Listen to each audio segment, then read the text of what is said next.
The apostles consistently talk about some great event that's just over the horizon. Some big event is about to happen. They say it's going to happen soon. The end of all things is at hand, Peter says. It's the last hour, John says. And in Revelation, John says that the things he's seeing in vision are about to happen. They're going to happen shortly. They're going to happen soon. Well, where do the apostles get this? Where do they get this consistent theme of a catastrophic event happening within their lifetimes? The obvious answer is that they get it from Jesus. All the apostles believe this because Jesus taught them this. And he taught it primarily, but though not exclusively, he taught it primarily in what we know as the Olivet Discourse, which is in each of the first three Gospels. Matthew 24, Mark 13, Luke 21, all basically have the same teaching from Jesus. And what Jesus is talking about is not the end of the world. He's not talking about the end of the space-time universe. He's talking about the end of a world that he said is going to happen within the generation of the apostles. Before this generation passes, all these things will take place, Jesus says.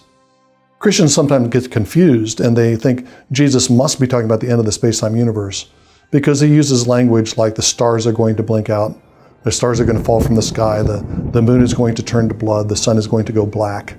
And that sounds like it's a catastrophic cosmic event. But Jesus is borrowing standard prophetic language when he talks like that. Standard prophetic language that talks about the collapse of an imperial world, of a world order, by talking about the collapse of a physical universe. We know from Genesis 1 that sun, moon, and stars are lights and rulers in the sky. When stars fall, that means rulers are falling. When the moon is turned to blood, that means a ruler is being eclipsed. The sun, moon, and stars are also clocks. They keep time. And when they stop operating, that means that somebody's clock has stopped. The time is up. That's the meaning of the imagery that Jesus uses. And everything else he's talking about is about the collapse of the temple, the end of a system centered on the temple. All that's going to happen within the generation of the apostles. And that's why all of the apostles continue to teach that. All the way through the New Testament, they're simply repeating what they learned from Jesus on the Mount of Olives. And John sees visions in the book of Revelation that are a book-length expansion of the Olivet Discourse.